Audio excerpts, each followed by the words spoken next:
बिस्मिल्लाहिर्रहमानिर्रहीम। हम पढ़ने जा रहे हैं 10th क्लास। लेक्चर है हमारा बायो का लंग्स। लंग्स बनते कैसे हैं? तमाम एल्वेलाई होती हैं, जो छोटी छोटी एल्वेलाई बताया था। एल्वेलाई क्या होती हैं? एयर सैक होती हैं, हवा की थैलियाँ।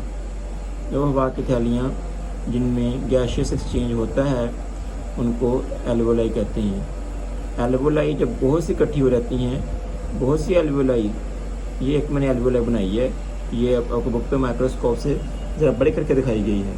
बहुत सी एल्वेलाई मिलकर बनाती हैं लंग, फेफड़ा बनाती हैं। इंसान में लंग्स दो हैं, पेयर हैं, यानी कि 2 लंग्स हैं इंसान में। एक लेफ़्ट लंग, एक राइट लंग। एक लेफ़्ट वाला फेफड़ा है और एक राइट वाला फेफड़ा है इंसान में। और होते कहाँ पे हैं? ये इंसान के सीने का जो खला है ना, सीने का ये खला, इस चेस्ट के ऊपर जो खाली जगह है चेस्ट पे, उसमें उसे कहते हैं थोरक्स कैविटी। थोरक्स कैविटी, कैविटी कहते हैं खला को। थोरक्स कैविटी में होते हैं लंग्स। अब इनको क्योंकि बाहर निकलने से बचाना है, तो अल्लाह का निज़ाम है कि इनको प्रोटेक्ट करने के लिए अल्लाह ने इनके सामने रिब्स लगाई हुई हैं, पसलियाँ लगाई हुई हैं। पसलियाँ इनकी हिफाज करती हैं। 12 पेयर हैं, 1 2 3 4 5 6 7 8 9 10 11 12 इधर 12 उधर, यानी कि कुल 24 रिब्स बनती हैं। Total 24 ribs. अब रिब्स में जो मर्द में रिब्स है ना, मेल में वो होती है 24, और फीमेल में इसका एक पेयर ज़्यादा होता है। फीमेल में जो रिब्स होती हैं वो होती हैं 26। मेल में कम क्यों होती हैं? क्योंकि जब अल्लाह ताला ने हज़रत आदम अलैहिस्सलाम को मट्टी से पुतला बनाया, उनमें रूह फूंकी, तो अल्लाह ने मर्द बनाया मट्टी से। फिर अल्लाह ने मर्द की जो पसली से औरत को तख्लीक किया, तो मर्द की पसली से औरत तख्लीक हुई है, इसलिए फिर एक जोड़ा पसलियों का मर्द में कम है और औरत में ज़्यादा है। तो इसलिए मेल में 24 रिब्स हैं और फीमेल में 26 रिब होती हैं। तो कवर करती हैं, ये ऊपर रिब्स आती हैं, इससे प्रोटेक्ट हो जाते हैं, बाहर नहीं आ जाते, तो इसमें बॉडी में फैल नहीं जाते, और ना ये दब नहीं जाते, अंदर कॉन्टैक्ट नहीं ज़्यादा हो जाते। आगे रिब्स, जब रिब्स क्या करती हैं जी, ये कॉन्ट्रैक्शन और रिलैक्सेशन करती हैं, रिलैक्स भी करती हैं, कॉन्ट्रैक्ट भी करती हैं। इसलिए वो कोई भी बॉडी का ऑर्गन मूवमेंट करता है ना, जो भी बॉडी का ऑर्गन मूवमेंट करे उसमें मसल होते हैं उसमें, मतलब गोश्त होता है उसमें। जैसे इंसान के बाजू का जो ऊपर वाला हिस्सा है, जिससे इंसान मसल बनाते हैं, लड़के मसल बनाते हैं, ठीक है। टांगों में जो है, जैसे आप मुर्गे के जो ब्रायलर के आप लेग पीस खाते हैं, लेग पीस के ऊपर गोश्त है वो मसल है। इस तरह जो रिब्स के ऊपर जो गोश्त है उसे बोलते हैं इंटरकोस्टल मसल। अभी आपने कभी देखा होगा बकरी की जब आप चांपे रोस्ट करते हैं तो ऊपर गोश्त होता है, ऊपर मसल होते हैं। आप बकरे की जो रान की हड्डी जो आप लेते हैं, इसमें काफ़ी गोश्त होता है, मसल होते हैं। तो इस तरह रिब्स के मसल का नाम है इंटरकोस्टल मसल। क्या नाम है? Intercostal muscle. Very important MCQs है। The muscle of rib are called intercostal muscles.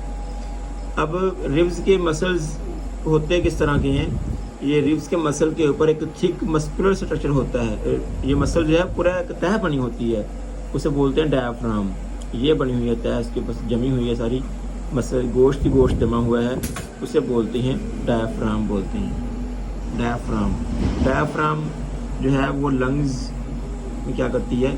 Protection करती है, protection of lungs, movement of lungs. Movement of lungs क्या? डायग्राम रिलैक्स भी होती है, कॉन्ट्रैक्ट भी होती है। ये मैंने डायग्राम, डायफ्राम की जो डायग्राम है वो आपको बना के दिखा दी है, डायफ्राम की डायग्राम।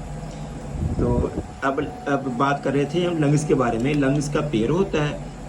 नंबर 2, आपने वर्डिंग, आपने सेंटेंस बनाने हैं, लंग्स का पेयर होता है। और नंबर 2 क्या है? थोरक्स कैविटी में होते हैं। नंबर 3 क्या है? चेस्ट की वाल जो होती है वो 12 पेयर ऑफ रिब्स बनी होती है। रिब्स के मसल को इंटरकोस्टल मसल कहते हैं, और ये मसल मिलकर क्या बनाते हैं? डायाफ्राम बनाते हैं।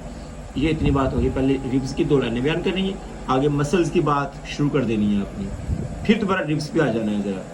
रिब्स जो है, जो आपकी ना, जो लंग्स पे आना है। लंग्स जो है वो 2 हैं, लेफ्ट लंग और राइट लंग।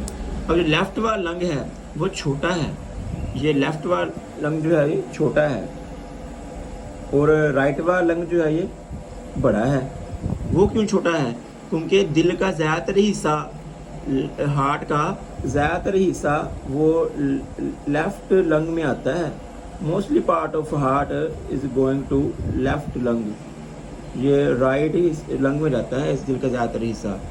यानी कि लेफ्ट एट्रियम, जो लेफ्ट वेंट्रिकल, दिल के दो हिस्से हैं, लेफ्ट एट्रियम और left ventricle. Left atrium and left ventricle are connected to left lungs, इसलिए ये ज़्यादा छोटा हो जाता है और ये बड़ा होता है। लंग्स में से 3 लूब होते हैं, तो लेफ्ट राइट लंग के पूरे 3 लूब हैं, जबकि लेफ्ट लंग के 2 लूब हो जाते हैं।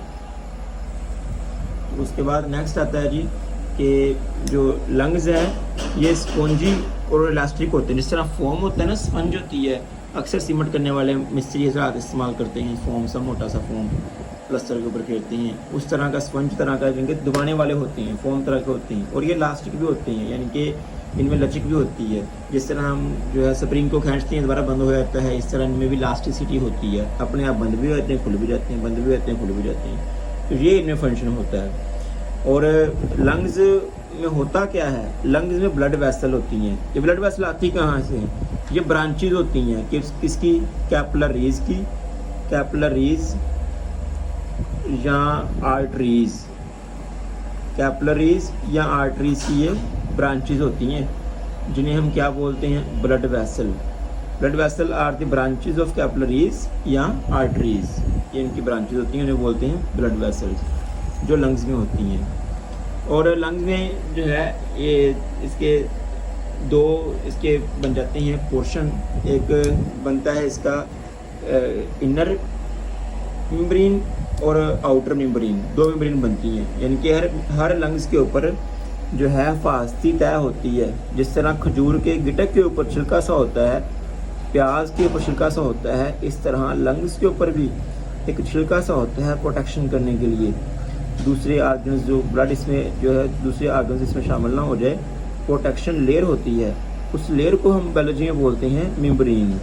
वो मेम्ब्रेन जो इस लंग्स को प्रोटेक्ट करती है उन्हें बोलते हैं pleural membrane. Pleural membrane. Pleural membrane 2 हैं, एक है इनर पल्यूरल मेम्ब्रेन, अंदरूनी तरफ भी होती है, एक है आउटर पल्यूरल मेम्ब्रेन। अब जो इनर है, इन दोनों में जो है फ्लूइड होता है। वो फ्लूइड क्या काम करता है?